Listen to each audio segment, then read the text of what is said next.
Gemini Bakery and Greenwich Pizza sa Bayan.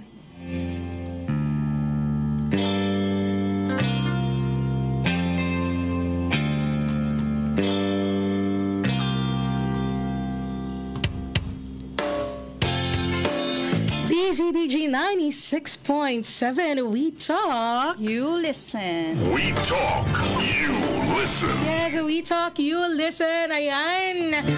Di ba na naman? At syempre kasama niyo sa mga oras na to, nag-isa ninyong Bebe Loves in the morning, your one and only Greta. And this is Ate Sophie. Ayan, kasama ulit natin si Ate Sophie. Nakasama natin last time. I think Tuesday ba? Yes po. Tuesday yun, diba? Tuesday nang huli natin nakapiling si Ate Sophie. Kasama na naman natin sa mga oras na to. Ayoko tong kasama. Alam niyo kung bakit? Pag nakita niyo sa live, biglang nadidegrade yung kagandahan ko. And then, ano lang yun? Biro lang. Syempre, gusto natin kasama para naman meron tayong mga kadibdiban sa mga oras na to, diba?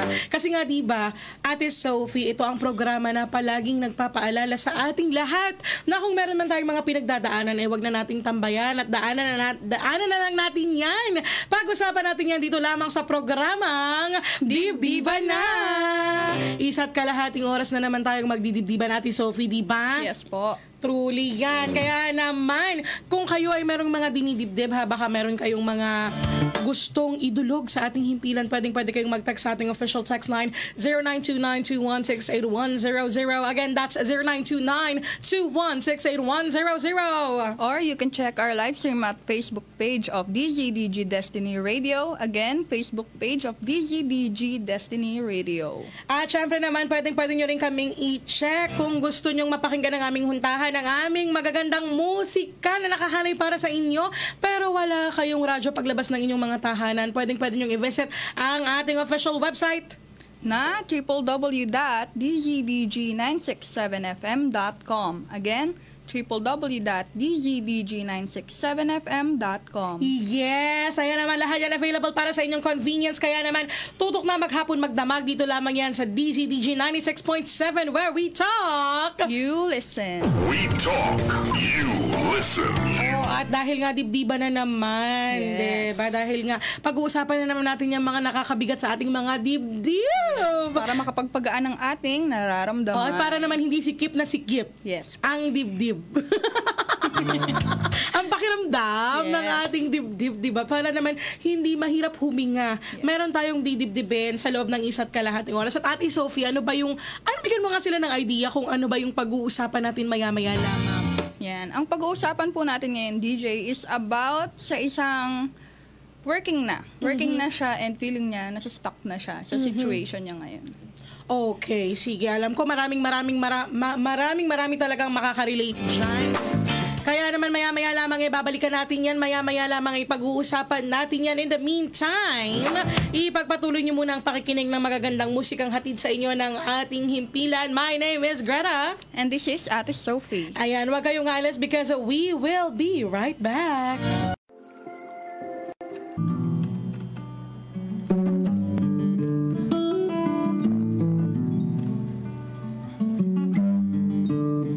DZDG 96.7, we talk. You listen. We talk, you listen. Ay, kasama nyo pa rin sa mga oras na to ang nag-isa ninyong Bebe Loves, your one and only Greta. And this is your Ate Sophie. Yes, hello again, Ate Sophie. Kumusta?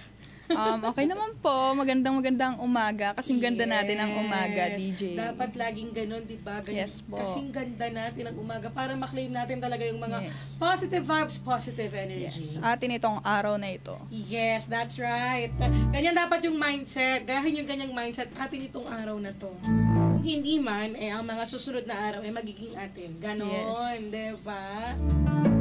Kasi may mga pagkakataon talaga na parang, alam mo yun, yung mga gusto natin hindi umaayon. Kahit anong claim natin ng mga positive things, parang hindi umaayon. Para bang sinasabi sa atin ng panahon na, hindi pa, relax ka lang, maghintay ka muna dyan, di ba? Yes. May mga pagkakataong ganun eh. At parang ganito yung kwento ng ating letter sender of the day. Yes po, hindi DJ. ba? Hindi ba, Ate Sophie? Yes po, DJ. Kaya naman natin ang pakinggan ang kwento ni Lawrence. Yes.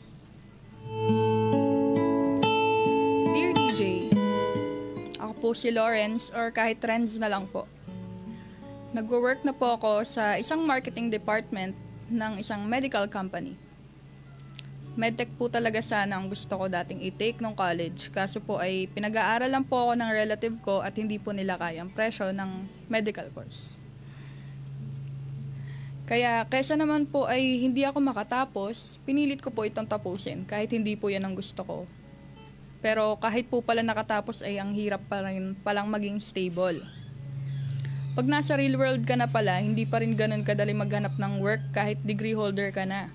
Naiinggit tuloy ako sa mga kawork kong medtech ngayon dahil iba pa rin talaga ang sweldo kapag nasa medical field. Paikot-ikot na lang po ang nangyayari sa buhay ko, DJ. Kahit pilitin kong magtipid sa mahal ng bilihin, magsipag sa pagpasok sa trabaho araw-araw, para lang hindi mawalan ng trabaho ay hindi pa rin sapat para makalabas ako sa gantong sitwasyon ko sa buhay. Gusto ko pong maging financially stable para makatulong na ako sa pamilya ko at magkaroon ng sariling buhay. Kaso paano ko po yun magagawa kung hindi po ako makaalis sa poder na relative ko dahil hindi kakayanin pa ng sweldo ko na buhayin ang sarili ko. Nagmamahal, Renz. At yan nga ang kwento ni Renz. Isang marketing representative. Yan. So, mamaya lamang pag-uusapan natin kung ano nga ba atong dinidibdib ni Renz at kung paano natin siya matutulungan. Yes, Ate Sophie.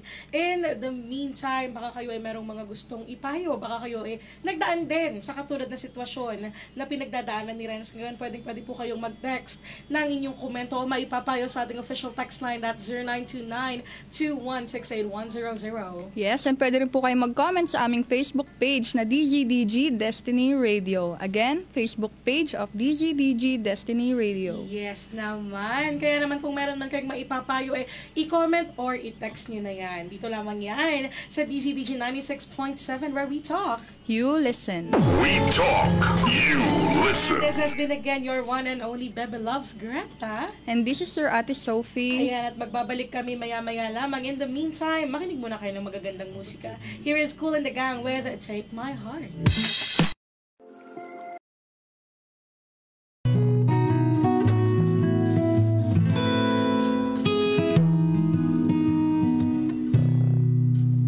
DZDG 96.7, we talk. You listen. We talk, you listen. Yes, kasama niya na naman ngayong 12:04 in the afternoon. Ang nag-iisa ninyong Bebe Loves in the morning. And this in is- midday pala. This is Greta. And this is Ate Sophie. Ayan, Ate Sophie, yes, muli po kaming nagbabalik para pa rin dito sa programang Dibdiban na. Ayan, kanina nga, Ate Sophie, dinidibdib natin ang problema o ang iniisip ni Renz. Yes po, diba? DJ. So, bigyan mo nga, again, yung mga kakabukas lang ng radyo kung ano nga ba yung bigyan mo sila ng overview kung ano nga ba tong ating dinidibdib sa mga oras na ito. So, ang dinidibdib natin po natin ngayon ay ang isang working na po na tao na feeling niya nasa stuck na siya. Kasi after niya kasi mag-aral, nag-work na siya. So feeling niya wala na siyang next step Oo. after that. Parang pakiramdam niya, hanggang doon na lang siya. Yes po. Pakiramdam niya, wala nang elevation kasi nga, kailangan niyang magtrabaho na lang ng magtrabaho. O meron man, gusto man niya, physically, gusto man niyang mag-upgrade ng kanyang sarili, hindi kaya parang hindi kaya. Yes po. Diba? As of the moment. Ikaw ba, Ate Sophie, have you ever felt, kasi you are younger, I'm pretty Yes sure po. you are younger than Renz. Pero, kasi we know that you're currently an intern. Pero ikaw ay working student. Yes. Diba? So, naramdaman mo na ba yung ganong pakiramdam na parang sukol ka o suppressed ka sa oras? Yung tipong parang gusto mo namang mag-upgrade sana, gusto mo naman sanang mas galingan pa sa studies. Yes. Pero hindi mo magawa ng bonggang-bongga kasi you're doing something else. Parang kapos po sa time, Oo, ganun. ganun, Oo oo. naman po. Minsan po parang sobrang dami na, nakakapagod na. Ano ba to? Paulit-ulit, ganto na lang ba ang buhay? Ito na ba yun? Ganto na ba ako after so many years? Ito na ba yung pinaggugugulan ko ng pinag-aralan ko? Ganun. Pero naniniwala pa rin ako na God will give away. Tama. Totoo naman yan. Talaga namang magkakaroon ng paraan. Opo. Hindi lang hanggang dyan ang buhay. Oo. Not unless ikaw mismo ang titigil sa isang parte ng buhay mo, di ba? Kasi may mga taong ganun eh. Alam mo yon, napakaraming opportunities. Pero hindi ginagrab, walang ginagawa. Nasa harapan na, igagrab na lang, walang ginagawa. Opo. Alam mo, Tama. kanina nga, while I was scrolling on Facebook, di ko kung ano nasa scroll natin. Ilang araw na tayong scroll. But seriously though, kanina while I was scrolling on Facebook, I saw something that can be related here. Ang sabi doon, ang opportunity daw ay ibibigay sa'yo kapag handa ka na. So, may mga tao na palaging sinasabi na, ay, baka hindi ako para dyan, baka hindi pa ako handa para dyan, baka hindi yan para sa akin. Pero, tama nga rin naman yung sinabi doon sa nabasa ko kanina na, an opportunity is given to you when you are ready. Yes. So, kapag dumadaan sa'yo yung oportunidad, kapag daw dumadaan sa'yo yung pagkakataon, ibig sabihin, you have to grab it. Yes. Kasi kapag you did nothing about it, kasalanan mo na yun. Huwag mong isisi sa tadhana na kasi hindi ako ganito, hindi ako ganyan, di ba? Parang wala kang ginawa. Nandito si opportunity. Nakalatag na, igagrab mo na lang. Tama, di ba? So kapag daw ang opportunity ay dumaan sa harapan mo at ang opportunity, especially when offered to you, yan daw ay nangangahulugan that you are ready. Yes. Meron kasing mga pagkakataon na akala natin sa sarili natin, hindi to para sa akin, hindi. Pero yung mga tao sa paligid natin, nakikita na handa ka na dito sa bagay na to. Diba? Yes, I agree with that. Oh, ganon. Diba? So, dito naman sa dinidibdib ni Renz, ang dinidibdib niya is yung parang nga siyang, alam mo yun, gusto daw niya maging financially stable para makatulong sa pamilya niya, pero hindi niya malaman kung anong gagawin kasi nga, nasa poder pa siya ng mga Relative niya. nagpapaaral sa Opo. kanya. Oo, diba? Parang sinasabi niya po is, kapos pa siya sa budget, tsaka sa time na meron siya ngayon. Na kung tutuusin, lahat ng tao merong time. You just have to manage it. Yes po. Diba? Ganun. Ikaw ba, magaling ka ba sa time management? Sa ngayon po, syempre adult na, kailangan. Wala naman tayong choice. Oo, diba? Kailangan. Lalo kapag umeedad tayo, may mga bagay na kailangan natin gawin na hindi natin nagagawa noon at akala natin hindi natin kayang gawin. Pero eventually, nagagawa natin kasi kailangan. Yes po. Diba? At yun na rin, yun ang palagay ko kailangan mong gawin ngayon. Kasi minsan, masyado tayong nagsa-self-pity din Alam mo yun, yung parang sinusuppress natin na wala ito talaga yung sitwasyon ko, hindi ako makaalis-alis dito Ang tanong paano ka nga aalis dyan, 'di ba? Paano ka uunlad kung hindi ka aalis sa ganyang sitwasyon? Kung hindi ka makaka-step up, 'di ba? Take a risk. Exactly. Ayun, so i-risk mo yung mga ganyang bagay. Yes. So, ayun na, para ito, bigay lang namin yung tips na para makatulong sa situation mo. Since di mo pa rin naman nabanggit na may sariling family ka na, nasa tingin naman namin ay wala pa dahil di mo naman nabanggit dahil sobrang loaded ka nga sa work, try mong apply sa ibang bansa.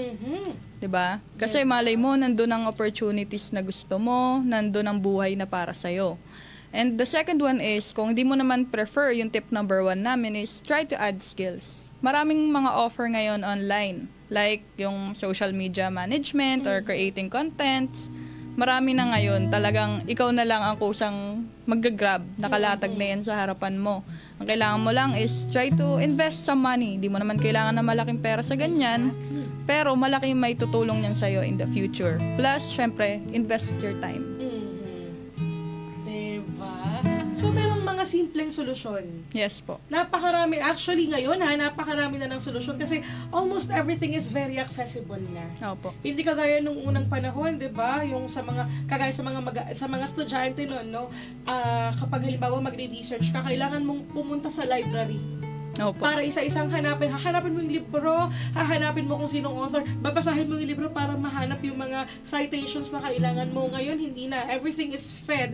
You just have to exhaust your resources and you just have to be resourceful enough. Opo. Hindi ba? Ganun lang din yun, Renz. Ganun lang din kasimple.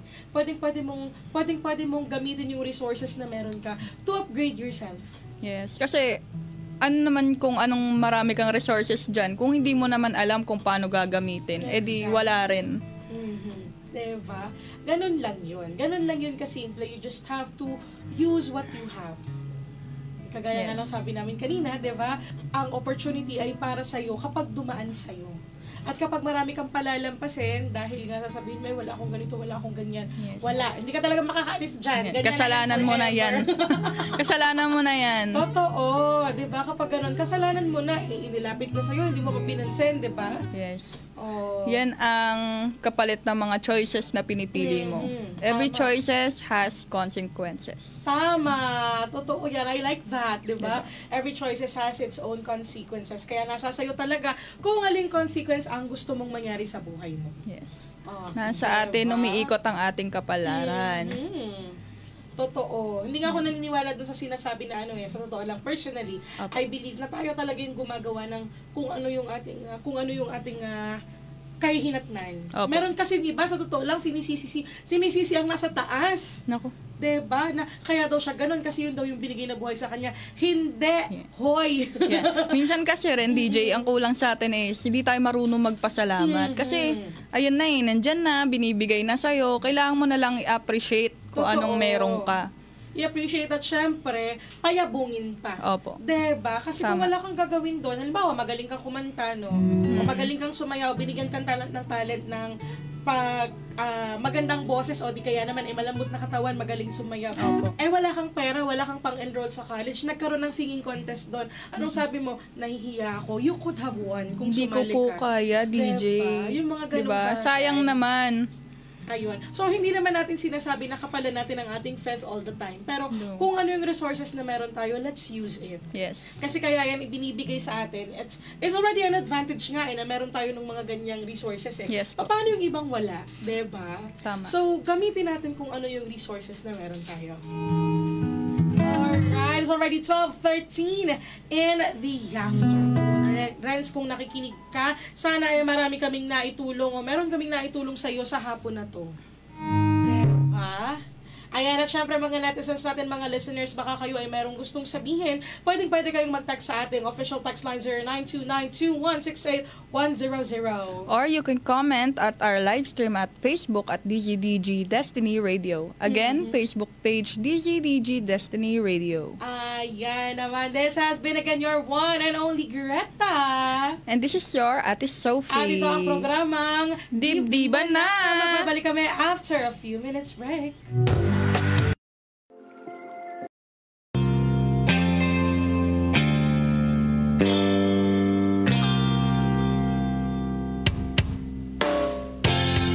DZDG 96.7, we talk. You listen. We talk, you listen. Ay, ito pa rin ang inyong Bebe Loves Greta. And this is your Ate Sophie. Ayan, Ate Sophie. Ayan nga, para nga sa mga kabukas lamang ng kanilang mga radyo. Pinag-usapan natin at binigyan natin ng advice kanina. Itong problema ng ating letter sender na Si Renz po. So, ayun, ito lang naman ang gusto naming sabihin sa Renz. So, talagang wala tayong magagawa sa mga mahal na bilihin, magtipid pa rin hanggat maaari. Sa maliit na kita, subukan natin pang pagkasyahin.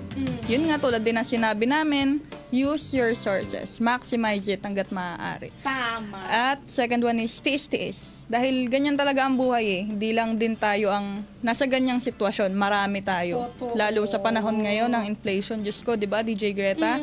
Ngayon, hintayin mo lang at darating rin ang magandang opportunity sa'yo. At sana, i-grab mo na yon. Yun lang. Totoo. Yan. Ayan lang naman talaga rin. Sana may natutunan ka sa mga pinagsasabi namin ngayong umaga, ngayong tanghaling ito sa iyo. Diba? Sana Opo. naman ay nakatulong kami sa mga dinidibdib. At syempre sa lahat ng may mga dinidibdib dyan, baka gusto nyong ma-feature ang inyong stories, pwede po kayong mag-text sa aming official text line o di kaya naman ay mag-send ng message sa ating Facebook. Ayan, wala na naman tayong oras. Kailangan na naman nating pansamantalang maghiwa-hiwalay. This has been, again, your one and only Greta. And this is your Ate Sophie. Ito pa rin ang programang palaging nagpapaalala na kung meron man kayong mga pinagdadaanan, huwag nyo nang tambayan. Daanan nyo na lang yan at pag-usapan natin yan dito lamang sa programang Dibdiban na! O, ito, makinig kayo ng magagandang music. Here is Tyler Collins with Thanks to You.